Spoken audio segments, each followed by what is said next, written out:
예, 하나님께서 우리에게 2022년이라는 시간을 주셨습니다. 하나님께 감사를 드리고 찬양합니다. 이 시간은 사실은 어제 혹은 지난해에 정말 그토록 원하고 꿈꾸고 맞이하고 싶었던 사람들이 있었지만 그렇지 못한, 무엇으로도 그것을 사로잡을 수 없었던 그 시간입니다. 우리에게 주신 하나님의 은혜라 여겨집니다. 이제 우리는 마치 1년 365일을 뛰는 마라톤 선수들처럼 이제 오늘이 1월 2일이니까 막 출발선을 떠난 선수와도 같이 우리에게는 마라톤 경기가 시작된 것입니다. 우리 중에 어느 누구도 이 길을 가보지 않았기에 이 길 끝에 어떤 것이 있는지, 그리고 중간에 어떤 일이 일어날지, 어떤 장애물이 있는지 아무도 아는 사람은 없습니다. 그래서 우리는 모두 똑같은 입장에서 우리가 요이 땅을 했습니다. 우리 모두가 똑같은 입장에 똑같은 자리에서 출발한 것입니다. 그래서 2022년은 흡사 마치 이렇게 우리가 비유할 수가 있습니다. 눈에 덮인 길과 같아서 이제 우리가 가야 될 길이 눈에 덮인 하얀 그 눈에 덮인 길로 펼쳐져서 그것을 우리가 밟고 가야 되는데, 만약에 우리가 그것을 밟지 않으면 그것은 빈 공백에, 밟지 않은, 발자국이 없는 빈 공백으로 남을 것이며, 그리고 그 남은 그 공백의 시간은 그만큼 우리에게서는 잃어버린 시간이 될 것입니다. 따라서 바라기는 이제 2022년 우리에게 펼쳐진 그 길 중에 비어있는 공간이 하나도 없이 매일매일 우리가 가야 될 그 모든 영역들과 범위와 그 거리만큼 우리의 발걸음이 찍히고, 또 그곳에 하나님과 동행한 흔적, 혹은 하나님께서 내 인생 속에 불어넣으신 하나님의 숨결로 가득 채워지는 한 해가 되기를 주의 이름으로 축원합니다. 자, 우리가 살아가야 될 2022년은 단순히 2022년이라는 1년이라는 그 시간이기도 하지만 인류 역사 전체를 두고 볼 때 아주 중요한 시간표의 좌표를 찍는 그러한 시점이기도 합니다. 골프를 비유해서 설명한다면, 제가 골프를 치지는 못하지만 미디어를 통해서 골프 치는 것을 많이 봤습니다. 대충 그냥 골프를 어떻게 치고 어떤 경기 룰이 있는 정도로 아는데요. 이제 처음 골프를 치게 되면 처음에 치면 드라이브 샷을 치죠. 그래서 목표지, 그 어떤 홀이 있는 그 방향을 향해서 있는 힘을 다해서 그 방향을 향해서 아주 강력하게 칩니다. 그때는 정확하게 치기보다는 그 방향을 향해서 치죠. 가끔 가다가 그 첫 번째 친 것이 홀 안에 들어가서 홀인원이 이루어지는 경우도 있겠지만 대부분은 일단은 그 근처로 가는 것이 목표입니다. 그래서 그 그린 잔디 근처로만 가도 아주 성공한 것이다 이렇게 생각하죠. 그렇게 치고 난 뒤에 그 다음에 그러나 대부분이 그 안에 잔디까지 가는 것은 어렵죠. 그 근처에 가면 다시 그 그린 위에 제 2타를 치게 됩니다. 다시 올려놓게 되는 거죠. 그때는 조금 더 정확성을 가지고 또 힘도 조절해서 어느 정도의 퍼팅을 하게 됩니다. 그래서 그 그린 잔디 위에 공이 올라가고 난 뒤에 이제 마지막 퍼팅을 할 때, 이제 보통 우리가 보는 장면이 여기서 많이 보죠. TV에서도 여기 많이 나오죠. 선수들이 거기서 쪼그려 앉아서 그 홀과 자기가 쳐야 되는 공이 있는 곳과의 그 골프채를 가지고 거리도 재고 각도도 재고 또 잔디의 지형도 보고 또 바람의 세기와 바람의 방향도 다 감지를 합니다. 그런 것들을 다 감안해서 아주 신중하고 정확하게 퍼팅을 합니다. 그때는 그 홀 안에 공을 집어넣어야 되거든요. 근데 거기서 만약에 집어넣지 못하면 그때부터는 이 골프에서는 보기라고 하죠. 우리가 소위 생각하면 마이너스가 되는 거예요. 마이너스 타가 시작되기 때문에 거기서 집어넣어야 되는 겁니다. 그래서 우리가 몇 타라고 할 때 그걸로 계산이 되는 것입니다. 2022년은 마치 그 마지막 퍼팅을 하기 위해 쪼그려 앉아서 각도도 재고 거리도 재고 잔디의 지형도 살피고 바람의 방향과 세기도 살펴야 되는 그러한 시기라는 것입니다. 물론 우리는 매년마다 사실은 그렇게 살아야죠. 우리에게 주어진 인생의 시간을 그렇게 정말 정확하고 신중하게 살아가야 될 것입니다. 그러나 2020년에 시작된 코로나 전국과 그다음에 작년에 시작된 백신 전국은 우리가 일찍이 경험해 보지 못했던 세상이고, 특별히 그것은 성경에서 말하고 있는 마지막 시대의 특징과 징조들로 우리가 눈앞에서 확인할 수 있는 증거들로 너무나도 많이 증거되고 있기 때문에 우리는 시간적으로 볼 때에도 이제 주님이 오실 날이 성경에서 말하고 있는 마지막 말세라고 하는 때가 저 멀리 남아있지 않다라는 것을 확인할 수 있는 시간이었습니다. 그렇기 때문에 그 어느 때보다도 2022년이 중요한 한 해인 것입니다. 이제 이 한 해를 어떻게 우리가 살아갈 것인가, 이전과 같이 그냥 그 정도의 각오로 생각해서는 안 된다라는 것이죠. 그래서 2022년은 정말 신중하게 마지막 퍼팅을 실패하면 마이너스가 되니까, 안 되니까 정말 그 안에 집어넣어야 되는 겁니다. 그러한 마음으로 이 한 해를 계획하고 한 해를 바라보고 우리의 삶의 일상의 것들도 당연히 준비되지만 우리의 삶 전체를 바라보는 우리의 신앙과 삶을 어떠한 방향과 초점을 두고 가야 될지를 살피는 그러한 한 해가 되어야 될 것입니다. 그래서 올해 우리가 주님 오시는 길을 준비하는 그러한 표현을 가지고 오늘 그 제목을 가지고 말씀을 나누고자 합니다. 예수님이 승천하신 이후부터 세상은 말세라고 합니다. 그래서 초대교회 성도들은 자신들이 살아있을 때 예수님이 다시 오실 것이다 라고 믿고 살았습니다. 소위 이것을 종말론적 신앙이다 라고 얘기합니다. 근데 우리는 종말이라는 말이 들어가자마자 어떤 부정적인 어떤 생각에 사로잡히죠. 왜 그런가 하면 시한부 종말론자들의 폐해 때문에 그렇습니다.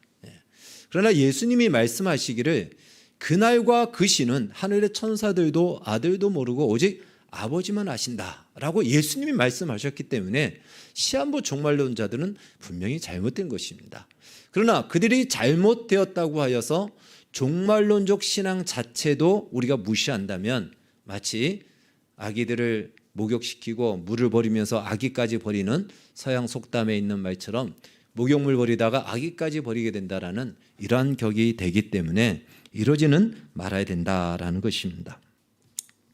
따라서 한 해를 시작하는 첫 주일에 이제 아무도 밟지 않은 우리가 밟고 가야 될 이 하얀 눈으로 덮여있는 2022년 어떤 목표와 목적을 가지고 어떻게 그것을 이루어갈 것인가 기도하고 또 생각하고 말씀으로 적용하여서 우리 각자의 삶에 적용하시기를 바라겠습니다. 오늘 우리가 읽은 본문은요, 예수님이 처음 이 땅에 오시기 전 그의 길을 준비하였던 세례 요한의 이야기입니다. 본문에서 세례 요한이 이야기한 것은 이것은 이사야서 40장에서 이미 예언되고 말씀하고 있는 내용인 것입니다. 이사야서 40장 3절에서 5절 말씀을 보면은 이런 말씀이 있습니다. 오늘 본문에서 나온 말과 똑같은 것입니다. 한번 같이 읽겠습니다. 시작. 외치는 자의 소리여 이르되 너희는 광야에서 여호와의 길을 예비하라. 사막에서 우리 하나님의 대로를 평탄하게 하라. 골짜기마다 도두어지며 산마다 언덕마다 낮아지며 고르지 아니한 곳이 평탄하게 되며 험한 곳이 평지가 될 것이요 여호와의 영광이 나타나고 모든 육체가 그것을 함께 보리라. 이는 여호와의 입이 말씀하셨느니라. 아멘. 이사야는 히스기 왕 때 활동했던 선지자였습니다. 이사야의 메시지를 크게 두 가지로 우리가 볼 수 있는데, 하나는 바로 유다 곧 이스라엘은 심판을 받고 멸망을 할 것이다. 이것이 그 주요 메시지의 첫 번째입니다. 그리고 두 번째는요, 하나님께서 이스라엘을 다시 회복시키신다라는 것입니다. 그러니까 먼저 심판을 받고 멸망을 한다. 그것이 첫 번째 메시지고, 그 다음에 다시 그것이 하나님께서 회복하신다라는 것입니다. 그러기 위해서는 먼저 심판을 받고 멸망을 해야 됩니다. 그것이 그들의 현실입니다. 물론 우리는 이것이 시간이 지났기 때문에 우리는 쉽게 이야기하지만 그 시대를 사는 사람들의 현실을 생각해 보십시오. 나라가 망합니다. 주권을 잃어버리고 자유를 잃어버리고 포로로 끌려갑니다. 얼마나 끔찍스럽고 공포스럽고 모든 희망과 기대가 상실되어지는 그 현실을 그들은 살아야 됐습니다. 실제로 이사야의 이 예언 이후에 100여 년이 지나서 바벨론이 유다를 점령하게 되고 정말 그때 쑥대밭이 되고 예루살렘 성은 100만 명이 넘는 사람이 그 성 안에서 죽게 됩니다. 그리고 그들은 남은 사람들은 많은 사람이 포로로 끌려갑니다. 그만큼 그것은 현실이었다는 것이죠. 나라의 주권을 빼앗기고 자유를 잃어버리고 포로로 된다는 것, 희망이 끝나는 것과 같습니다. 그 이후 포로의 귀환이 있었지만 여전히 나라의 주권은 없는 상태였고 그 상태에서 수백 년의 시간이 지납니다. 그러나 그들은 이사야가 예언한 대로 첫 번째 메시지가 이루어진 것을 그들은 그들의 몸으로 경험합니다. 두 번째 메시지를 기억하죠. 바로 하나님이 다시 회복하실 것이다. 하나님이 회복하시기 위해서 메시아를 보내실 것이고 그 메시아가 오시기 전에 하나님께서는 그의 앞서 사자를 보낼 것이다 라는 예언의 메시지를 주셨습니다. 그래서 그들은 기억했고 그 말씀 하나 붙들고 그 엄혹한 시대를 살아내고 있었습니다. 말라기 3장 1절에서는 만군의 여호와가 이르노라 보라 내가 내 사자를 보내리니 그가 내 앞에서 길을 준비할 것이요 라는 말씀입니다. 바로 그 사자가 세례 요한입니다. 세례 요한이 바로 예수님이 오시기 전 그 사자로 하나님이 보내신 사자가 되어 이제 예수님이 오시는 길을 준비하게 하십니다. 세례 요한이 준비한 것은 바로 이것입니다. 말라기서 4장 6절에서는 그것을 이렇게 표현합니다. 그가 와서 아버지의 마음을 자녀에게로 돌이키게 하고 자녀들의 마음을 그들의 아버지에게로 돌이키게 하리라. 이걸 오늘 본문식으로 얘기한다면은 모든 골짜기가 메어지고 모든 산과 작은 산이 낮아지고 굽은 것이 곧아지고 험한 길이 평탄해질 것이다 라는 이 말씀입니다. 그동안 이스라엘은 수백 년 동안 끝이 보이지 않는 깊은 웅덩이에 빠지듯이 그들은 수백 년 동안 나라 없이 정말 그 가운데서 민족성을 지키고 있었다는 것만 해도 대단하죠. 그리고 이스라엘은 그 이후에도 2000년 동안 나라 없이 그 민족성을 지켰습니다. 정말 대단하죠. 깊은 웅덩이에 빠진 것처럼 살았죠. 즉 골짜기같이 깊은 골짜기같이 패인 그 심령이 패이고 자신의 죄악에 절망하여 어찌할 수 없이 주저앉을 수밖에 없는 그 상황 속에 있던 그들에게 세례 요한이 나와서 말하는 겁니다. 이제 그들에게 이렇게 외치는 겁니다. 이제 너희는 메시아를 만날 준비를 하여라. 하나님의 긍휼과 은혜를 기대하라. 이제 곧 그가 오신다. 이 얘기를 하는 거예요. 세례 요한의 외침이고 세례 요한의 사명이기도 합니다. 뿐만 아니라 자신의 의에 사로잡혀서 그 거짓되고 잘못된 의에 사로잡혀서 높아진 산처럼 높은 마음을 가진 자에게는 하나님 앞에서 겸손하라. 그래야 하나님을 만난다. 그래야 하나님이 보내시는 메시아를 너희들이 만날 수 있다라는 것입니다. 한마디로 이제 곧 메시아가 오실 터인데 너희가 메시아를 만나려면 하나님의 긍휼을 구하고 너희 마음이 겸손해야 된다라고 외치는 것이죠. 이 세례 요한의 외침대로 그 시대 사람들이나 오늘 우리에게나 똑같습니다. 메시아를 만난 사람은 누굽니까? 우리가 그렇게 준비돼서 된 것은 아니지만 메시아를 만나는 자들은요 겸손해져요. 주님을 만난 자들은 겸손해지고 그리고 주님을 만나는 자들은 주님의 은혜와 긍휼을 구하게 됩니다. 어느 시대를 막론하고 그것이 주님을 만난 자 만나는 그 현장에서 일어나는 일이고 이 일을 위해서 세례 요한이 미리 그것을 선언한 것입니다. 그것이 주의 길을 준비하는 세례 요한의 사명이며 인생이었습니다. 세례 요한은 자기에게 주어진 인생의 길을 공백 없이 그렇게 살다가 역사 속에서 사라지게 됩니다. 그래서 얼핏 보면 우리는 세례 요한이 조연이고 예수님이 주연으로 그냥 세례 요한은 엑스트라 정도로 끝난 것이 아닌가. 아니 오늘 우리가 예수님을 위해서 하나님 위해서 산다라고 할 때 우리는 마치 조연 같고 하나님을 주연으로 만드는 인생을 사는 것이 아닌가 이렇게 생각하는 경우가 많이 있습니다. 물론 우리의 궁극적인 삶의 목적은 하나님의 영광을 위해 사는 것이 맞습니다. 그러나 그것이 꼭두가시처럼 사는 것이 아닙니다. 잘못 생각하고 있는 것입니다. 여러분 조연은 주연을 더욱 빛내기 위해서 반드시 필요합니다. 조연이 없으면 주연은 주연 같지가 않아요. 그래서 조연은 주연을 빛내기 위해서 존재하지만 그 조연에 맡은 역할을 함에 있어서는 주연으로 사는 겁니다. 주인공으로 사는 거예요. 우리가 하나님의 영광을 위해서 사는 것이 맞지만 하나님의 영광을 위해서 우리의 인생을 우리는 주인공처럼 사는 것이지 우리가 무슨 액세서리처럼 꼭두가시처럼 사는 것이 아니라는 사실을 기억하십시오. 우리 중에 그런 인생은 한 명도 없습니다. 우리는 하나님의 영광을 위해서 우리의 삶을 주도적으로 주인공처럼 사는 삶으로 부름을 받고 있다는 사실을 기억하시기 바랍니다. 세례 요한이 처음 주님이 오실 때 그 길을 준비했다면 이제 다시 오실 주님은 그때 사는 성도들이 그 주님을 준비해야 됩니다. 그런데 언제 주님이 오실지 모르죠. 그래서 모든 성도들, 모든 시대의 사람들은 자기 때에 주님이 오신다라는 마음을 갖고 사는 것이 정상입니다. 그것이 종말론적 신앙입니다. 그런데 여러 많은 정황과 성경적인 징조를 봤을 때 정말 2022년 오늘 우리가 사는 이 시대, 이 해를 비롯해서 우리 시대에 정말 예수님의 역사적인 시간에 그 정점을 찍고 오시지 않을까 하는 그러한 일들이 너무 많은 징조가 지금 나타나고 있다는 것입니다. 이것은 시한부 종말론이 아닙니다. 주님은 어느 때에 그때 오실 것입니다. 그때는 우리가 정한 시간에 그냥 이제 됐으니까 딱 12시니까 오십시오. 이렇게 종말을 이해하는 것은 잘못되었지만 그건 잘못된 것이에요. 우리가 생각하는 종말은 그렇지 않습니다. 그러나 반드시 주님이 오시는 그 시간은 역사의 어느 시간에 정해서 오신다라는 것이에요. 세상에서는 그렇게 얘기하죠.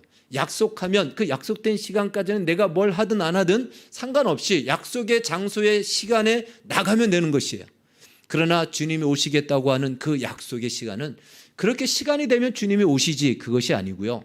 우리가 맞이해야 될 종말은 그 시간만 되면 되는 것이 아니고 바로 주님이 오실 때에 나타날 결과와 그 내용으로 우리는 그 시간을 채워가는 것입니다. 이것이 그리스도인이 맞이해야 될 종말의 자세인 것입니다. 그냥 기다리면 1초 2초 가는 시간이 돼서 오는 것이 아니고 주님께서 우리에게 맺히고 이루시고자 하는 그 내용들로 채워서 그 내용이 채워져서 꽉 채워졌을 때 그때가 바로 주님이 오실 종말의 때라는 것입니다. 구체적으로 어떻게 주님이 오실 길을 우리가 준비해야 될까요? 오늘은 두 가지를 말씀드리겠습니다. 이 두 가지를 올 한 해는 꼭 기억하시고 또 이것이 우리 삶에 적용되어지도록 힘쓰시기를 바라겠습니다. 첫 번째는 낮에 속한 자가 되기 바랍니다. 낮에 속한 자가 되라. 자, 한번 같이 읽겠습니다. 시작. 낮에 속한 자가 되라. 데살로니가 전서 5장 말씀, 5장 1절에서 8절 말씀 우리 빠르게 한번 읽겠습니다. 시작. 형제들아 때와 시기에 관하여는 너희에게 쓸 것이 없음은 주의 날이 밤에 도둑같이 이를 줄을 너희 자신이 알기 때문이라. 그들이 평안하다 안전하다 할 그때에 임신한 여자에게 해산의 고통이 이름과 같이 멸망이 갑자기 그들에게 이르리니 결코 피하지 못하리라.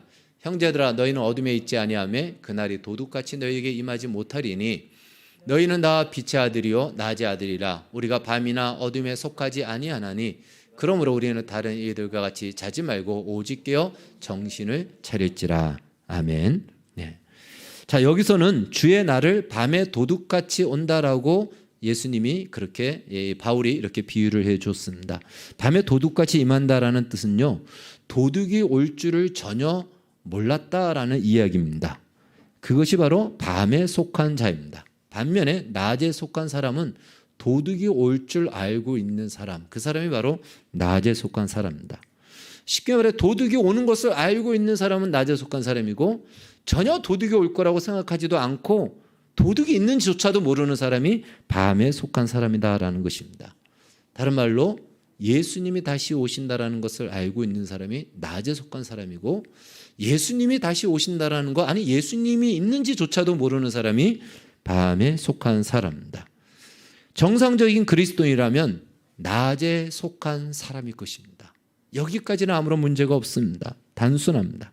그런데 무엇이 문제가 되냐면 그리스도인인데 밤에 속한 사람처럼 살아가는 사람들이 많다는 것입니다. 낮에 속한 사람은요, 예수님이 다시 오신다는 것을 알고 있는 것, 그것만을 말하지 않습니다. 아는 것, 그 아는 것은 거기서 멈추지 말고 다시 오실 예수님을 기다리는 자리로까지 나아가는 겁니다. 그것이 아는 것입니다. 그냥 예수님이 다시 오신다고 하셨으니까 오시겠지. 그건 아는 것이 아닙니다. 기다리는 자세, 기다리는 자리로까지 나아가야 됩니다. 마치 우리가 비가 오기를 기다리는 것과 같습니다. 정말 비가 필요해요. 그래서 비가 오기를 날마다 매일같이 일어나서 구름 하늘을 보는 거죠. 오늘은 비가 와야 되는데 어디 구름이 오지 않나 늘 살펴보다가 구름이 오는 것을 보고는 이제 비가 오겠구나, 준비하자, 이렇게 하는 것이 바로 낮에 속한 자예요. 이것이 바로 주님이 다시 오신다라는 것을 알고 있는 자의 바른 자세라는 것입니다. 그러니까 관념으로 알고 있는 것이 아니에요. 그냥 오시지, 시간이 되면 오시겠지, 그건 아는 것이 아니에요. 그들은 바로 밤에 속한 자와 비슷한 것입니다. 낮에 속한 자이면서 밤에 속한 자로 사는 것이죠. 그래서 우리는 바로 이 낮에 속한 자는 주님이 다시 오신다는 것을 아는 것이 아니고 그 정도를 넘어서서 기다리는 거예요. 적극적으로 기다리는 거예요. 여러분, 기다린다는 것은 굉장히 아무것도 하지 않고 수동적인 것 같지만 가장 적극적인 것이에요. 가장 적극적인 우리의 신앙의 자세이기도 합니다. 주님이 오실 것을 믿고 기다리고, 그리고 그것에 나의 모든 초점이 맞춰져서 나의 삶의 패턴과 나의 삶의 스케줄과 내 인생의 계획을 세우는 것입니다. 여러분, 우리가 이 세상에 대해서 관심을 가져야 되는 이유가 무엇이냐면 세상에 있는 영혼을 구원하기 위해서입니다. 그러나 그 세상에 있는 영혼도 정한 시간 안에서만 구원할 수 있지 그 시간도 어느 때는 끝난다는 것이에요. 그렇기 때문에 시대의 징조를 분별하고 시대를 파악하는 것, 이것이 바로 낮에 속한 사람입니다. 많은 그리스도인들이 이 시대를 분별하지 못하는 경우가 많아요. 여러분, 목사님들도 많이 있습니다. 제가 이야기하다 보면은 이 시대에 대해서 전혀 감각이 없어요. 성경이 그러면 왜 이 시대 속에 우리에게 주어졌을까요? 예수님이 저 달나라로 오십니까? 우리 이 세상에 오신다는 사실을 기억하십시오. 그래서 예수님은 성경에 많은 시대의 징조를 말씀해 놓으셨어요. 그래서 시대를 분별하고 시대의 징조를 보면서 주님이 오실 때가 진짜 가까워졌구나 라는 것을 인식하고 그것을 준비하고 기다리는 것, 이것이 바로 낮에 속한 자라는 것입니다. 두 번째는 내용이 있는 신앙이 돼야 되는 것입니다. 우리 같이 저기 노란 글씨 읽겠습니다. 시작. 내용 있는 신앙을 가져라. 마태복음 25장 1절에서 13절의 말씀은 열천의 비유입니다. 이것은 우리가 많이 알기 때문에 성경을 읽지 않도록 하겠습니다. 열천의 비유는 이스라엘의 결혼 풍습을 예로 들어서 예수님이 말씀하신 비유입니다. 이스라엘의 결혼식은 일주일인가 열흘인가를 이렇게 진행을 해요. 그런데 그 중에 어느 날 밤에 언제 신랑이 신부 집에 와서 거기서 신방을 차리고 혼인잔치를 또 벌입니다. 근데 언제 올지 몰라요. 근데 밤에 옵니다. 저 옛날에 단기 선교를 갔을 때, 인도네시아를 갔을 때 이슬람 전통에도 이런 게 있어요. 그래서 한밤중에 잔치를 하더라고요. 진짜 한밤중에 합니다. 그래서 이 열처녀가 신랑이 올 때까지 기다리는 거예요. 그 신랑이 와서 그때 신랑이 왔다 그러면 그때 이제 각자 신방으로 들어가고 혼인잔치를 하는데, 그때 중요한 것은 무엇이냐면 등불을 밝히다가 기름이 있어야 되는 것입니다. 기름이 없으면은 그 뒤에 진행되어지는 혼인잔치를 진행할 수가 없는 것이에요. 그래서 이 10처녀 중에 5처녀는 기름이 있어서 혼인잔치에 들어가고 5처녀는 혼인잔치에 들어가지 못합니다. 기름이 없었기 때문에. 그러면서 성경은 이렇게 마무리합니다. 그러므로 언제 올지 모르기 때문에 깨어 있으라. 등불이 아닌 기름을 준비하라. 이것이 10처녀의 비유입니다. 그러면 깨어있다란 말이 무슨 말일까요? 뜬 눈으로 밤을 새라는 것일까요? 그 얘기가 아닙니다. 어떻게 뜬 눈으로 언제 올지도 모르는데 밤을 셉니까? 우리가 깨어있다라는 것은 그렇게 이해하면 안 됩니다. 그것은요, 무엇이냐면 기름을 준비하라는 것이에요. 신랑이 오면 그 다음 진행돼야 될 그 내용들, 또 그런 것들이 있어야 되는 것이에요. 그것이 없으면 거기서 끝난다는 것이죠. 그래서 이 말씀을 조금 더 이해하기 위해서는 열처녀 비유 앞에 마태복음 24장에 예수님께서 또 비유를 하나 들어주셨는데, 충성되고 지혜 있는 종의 비유를 들어주십니다. 주인을 출타하고 난 뒤에 어느 날 갑자기 돌아옵니다. 그런데 지혜롭고 충성된 종은 주인이 맡겨준 그 일을, 때를 따라 양식을 나눠주는 그 일을 그냥 성실하게 하고 있는 거예요. 그러니까 주인이 와서 불시 왔는데도 그 일을 하는 거예요. 그래서 칭찬을 하죠. 그런데 악한 종이 한 명 등장합니다. 이 악한 종은 어떻게 하냐면 주인이 오려면 아직까지 약속하고 아직까지 얘기했던 시간에 오려면 아직도 멀었으니까 그 올 때쯤 돼서 내가 좀 하면 되지 하고는 동료들을 때리고 술을 먹고 또한 먹고 마시고 놀고 그렇게 방탕하게 보내다가 주인이 불시에 오니까 이제 거기서 들통이 나죠. 그때 그 주인이 이 악한 종에게 형벌에 처하면서 벌을 주면서 하는 말이 있습니다. 바로 그것은 무엇이냐면 이렇게 말을 합니다. 이 나쁜 놈아 이렇게 얘기하지 않고요. 뭐라고 얘기하냐면은 엄히 때리고 외식하는 자가 받는 벌에 처하리니 거기서 슬피 울며 이를 갈리라.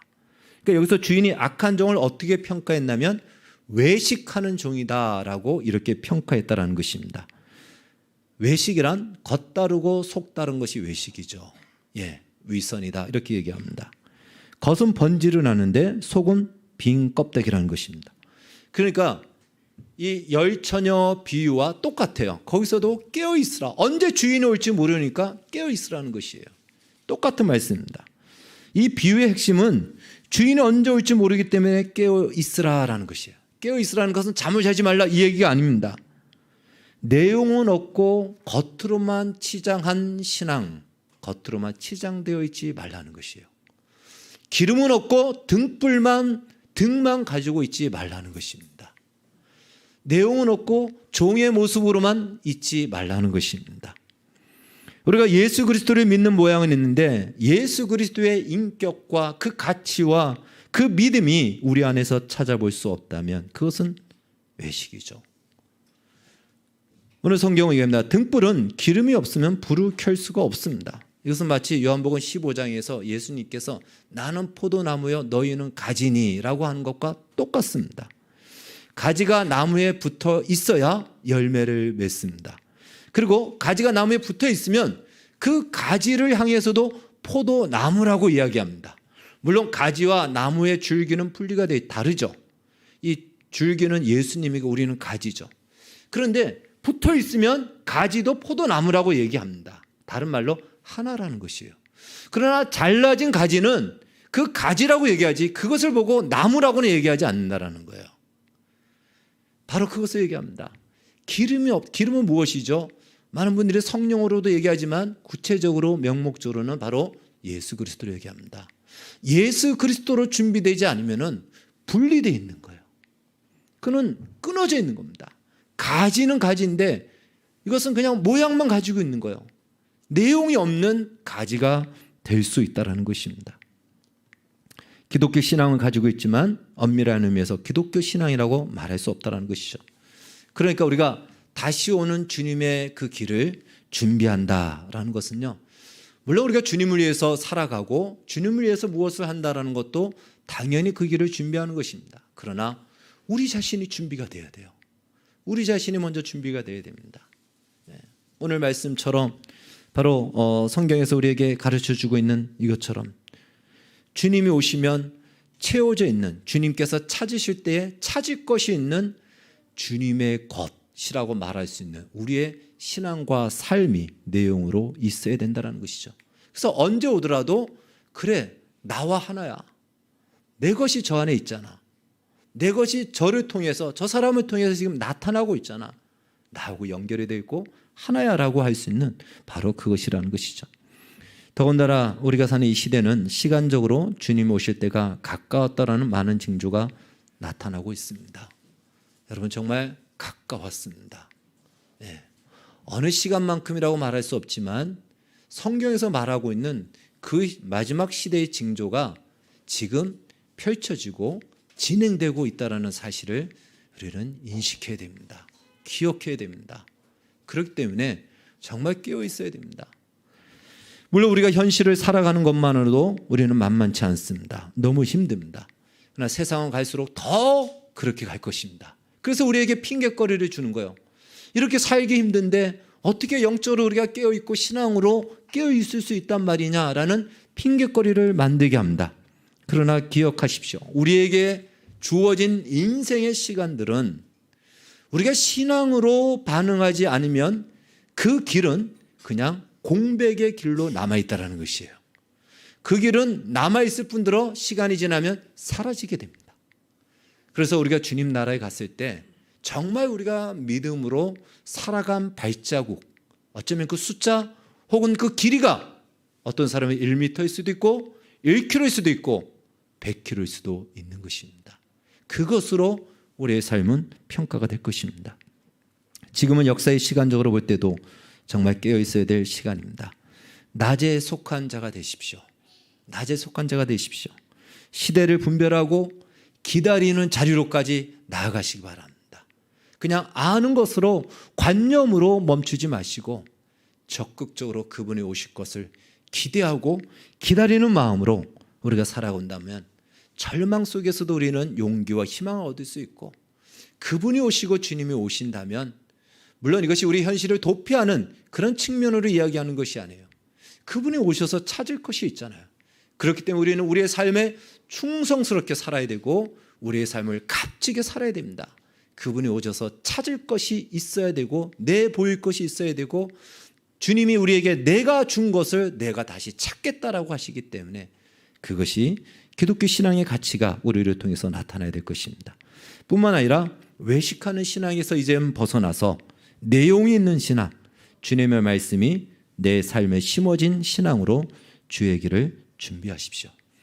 우리가 그 길과 그 여정 속에서 한 걸음 한 걸음 가다 보면 하나님께서 그 가운데서 우리가 생각지 못했던 하나님의 역사를 만들어내시고, 어떤 일을 당할 때 하나님이 과연 이 시간의 주인 되시고 인생의 주인이 되신다는 것을 발견할 것이며, 우리를 통해서 하나님이 맺으시고 열매 맺게 하는 것들이 무엇인지 우리 자신이 목도하고 경험할 것입니다.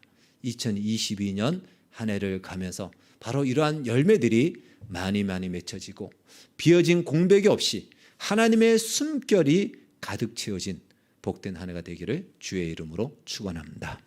기도하겠습니다. 하나님 감사합니다. 2022년을 우리에게 허락하셨습니다. 하나님, 마치 하얀 눈에 덮여서 아무도 밟지 않은 그 길을 우리는 가야 될 텐데, 그 길이 남아서 역사 속에 사라지는 공백의 길이 하나도 없도록 우리 모든 성도들의 인생 속에 주님의 숨결이 충만하게 채워지게 해주시고, 하나님과 동행한 발자국들이 많아지게 해주시고, 오늘 말씀대로 우리가 낮에 속한 자여 주님을 기다리며, 또한 하나님 내용을 가지고 한 걸음 한 걸음을 가더라도 믿음으로 발걸음을 남기는, 그래서 완주하는 복된 한 해가 되게 하여 주시옵소서. 우리 힘으로는 부족하오니 성령께서 도와주시고 힘을 주시고 은혜를 주시고, 이 세상을 살아감에도 여전히 하나님이 이 세상도 통치하시고 다스리심을 알게 하여 주셔서 그 속에서 하나님을 많이 경험하고 만나는 은혜가 있게 하여 주시옵소서. 예수님의 이름으로 기도하옵나이다. 아멘.